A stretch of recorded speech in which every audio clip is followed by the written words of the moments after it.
Estimados jóvenes, bienvenidos. En esta ocasión estaremos abordando el diseño agronómico del riego, cuáles son aquellos elementos que debemos de considerar y cómo hacemos el cálculo de los requerimientos hídricos del proyecto.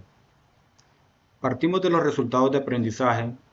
El participante debe conocer la capacidad del suelo para almacenar humedad y de igual manera para transportarla, estimar la demanda de agua del proyecto, adoptar estrategias para satisfacer las necesidades de demandas hídricas del proyecto de riego, identificar los principales componentes e interpretar análisis de resultados de laboratorio de agua y suelo.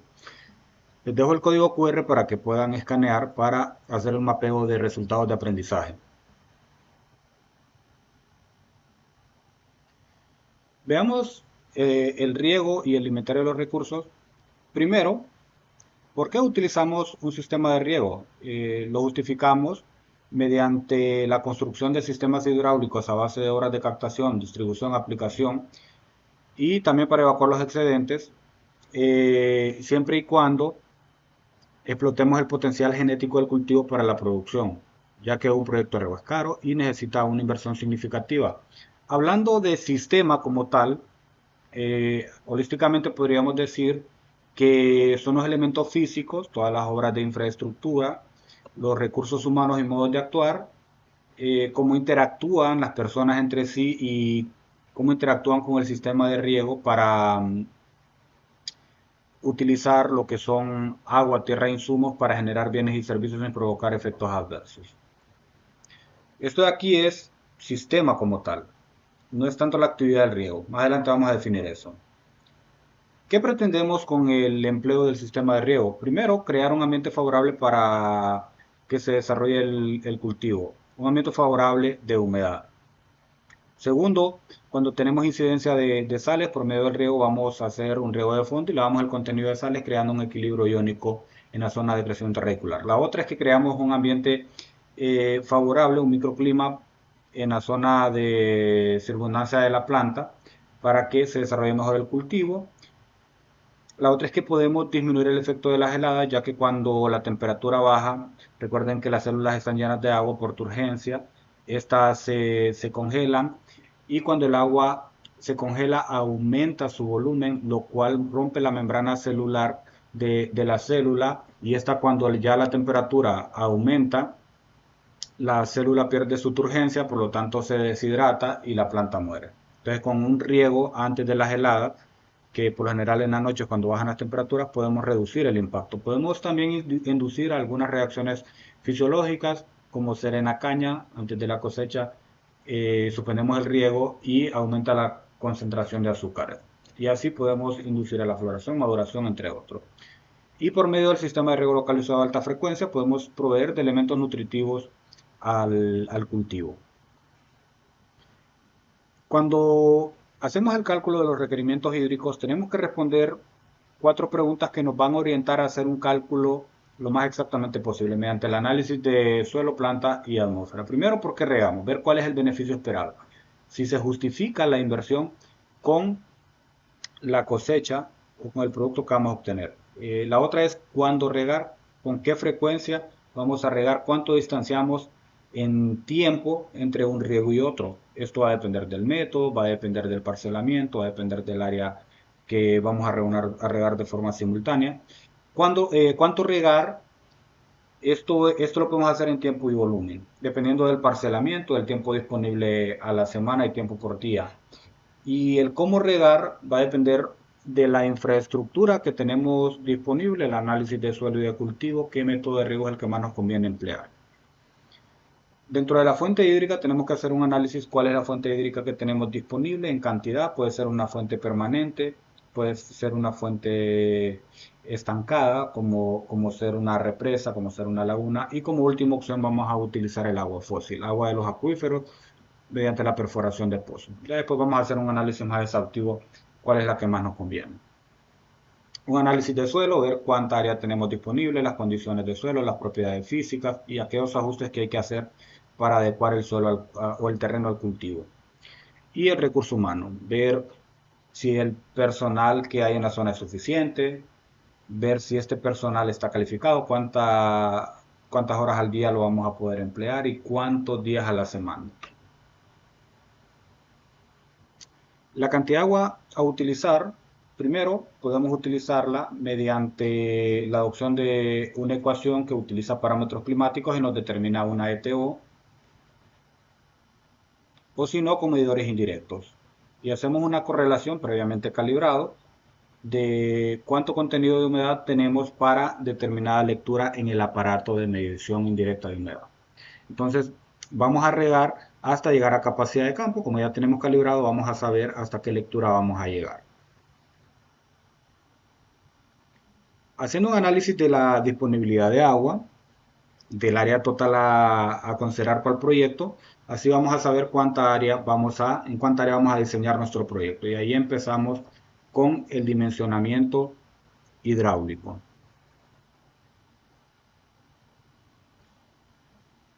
Todo sistema tiene dos componentes en la parte de diseño: diseño agronómico y diseño hidráulico. El diseño agronómico es fundamental para nuestro diseño hidráulico. Entonces, primero veamos el diseño agronómico. ¿En qué consiste el diseño agronómico del riego? Con este se considera la adecuación del sistema a todos aquellos aspectos relacionados con el medio, como ser suelo, cultivo, clima, parcelamiento. Entonces, hay información básica que tenemos que disponer para nuestro diseño. Entonces, acá veamos la selección de la tubería. En el diseño agronómico hacemos el dimensionamiento más económico de la tubería, haciendo un análisis del costo.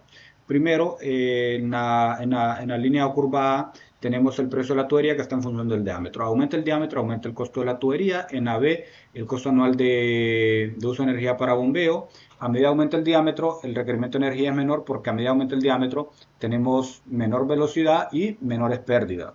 Entonces hacemos un gráfico de la curva A y la curva B, y donde hay un cambio de tendencia sería nuestro diámetro económico. Podemos hacer este análisis o otro análisis o otro parámetro para considerar el diámetro de la tubería. Para el diseño agronómico requerimos información de la parcela, como ser planos de altimetría y planimetría, identificando dónde está la fuente de agua, dónde hay caminos, dónde están los cercos, dónde hay vegetación y todo aquello que nos va a condicionar el diseño. La cantidad de agua a utilizar, en cuanto a calidad también hay que hacer el análisis. Los datos de suelo, ya ustedes manejan cuáles. Datos de cultivo, estos datos de cultivo, si no los tenemos de la zona, los podemos utilizar o podemos tomar en consideración los datos del documento FAO 56, donde están datos de profundidad radicular y datos de escasez de cultivo. Los datos de clima también son importantes porque podemos determinar la ETO y datos de riego, tiempo de riego al día y a la semana y otras consideraciones para el proyecto. En los equipos de aplicación vamos a hacer un recorrido por cada uno de ellos, cuáles son las implicaciones que hay para cada uno de ellos. De forma general vamos a ver riego por aspersión, riego localizado de alta frecuencia y riego por superficie. Dentro de los sistemas de riego por aspersión tenemos cañones, que son los más grandes, sistemas de reacción, que son moderadamente pequeños. Hay para diversidad de tipo de cultivo, aspersores de impacto, hay de diferente tamaño, de diferentes caudales, diferentes requerimientos de energía, y los de reacción, que estos se utilizan en jardinería, en áreas verdes, y vamos a estar viendo cada uno de ellos, cómo es su funcionamiento y cuál es el más adecuado. Tenemos el riego localizado de alta frecuencia. Acá tenemos mangueras y cintas con goteros integrados, con diferentes descargas, con diferentes caudales, diferentes distanciamientos entre emisores. Podemos tener acá también el riego subterráneo.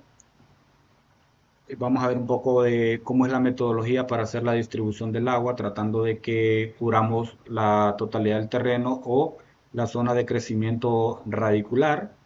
Acá tenemos autocompensados y no autocompensados, tanto para cintas y mangueras. También tenemos goteros pinchados, que estos hay que insertarlos en una línea de goteo. Tenemos de bajo caudal y de alto caudal, como el que podemos ver acá. Tenemos mangueras de microaspersión con diferentes caudales por metro lineal, diferentes diseños de tuberías. Y en el riego por superficie tenemos diferentes metodologías de entrega de agua, diferentes métodos de aplicación y vamos a ver cómo es el comportamiento, cómo es el análisis de la cantidad de agua aplicada, porque la eficiencia es baja. El agua la aplicamos en la cabecera y después transcurre por todo el terreno y circula por efecto de la gravedad, ya sea por pendiente del terreno o por un gradiente hidráulico. Cuando hemos ya analizado el proyecto, siempre va a tocar ver un poco más el terreno para hacer algunos ajustes. Puede hacer que tengamos encharcamiento producto de un flujo superficial, como ser acá un flujo, afloramiento del nivel freático, o tenemos inundaciones producto de la precipitación. Entonces siempre va a tocar hacer algunos ajustes y adecuar el terreno para que el cultivo pueda desarrollarse de la mejor manera. Y durante la operación podemos hacer la evaluación, ver que todo marche de la forma adecuada para garantizar el suministro de agua al proyecto. Y acá les dejo algunos de los pasos para diseño para cada uno de los proyectos. En el caso de aspersión tenemos factores y parámetros. Aquí lo crítico es la velocidad del viento y las labores culturales para un marco de riego, que esto nos va a llevar al diseño del número de aspersores que operan simultáneamente para que nos determine un caudal, diseño de la red, vamos a tener un requerimiento de energía y el costo anual del requerimiento de energía. En el caso del goteo, lo que nos define el diseño son las labores culturales y el cultivo. Entonces esto nos da una subunidad, eso nos da un caudal y igual el diseño de la red. En el caso del riego por superficie, las labores culturales nos determinan el marco de riego y al final vamos a determinar el parcelamiento, cuántos riegos tenemos por día, el caudal de ese parcelamiento y a partir de ahí el diseño de la red. Hemos visto un poco lo que es el diseño agronómico, cómo hacemos el cálculo del requerimiento de agua, ver cuáles son algunos de los sistemas que podemos considerar. Hay diferentes variantes dentro de cada uno de ellos, pero lo relevante al final es considerar cuál método es el que más nos favorece.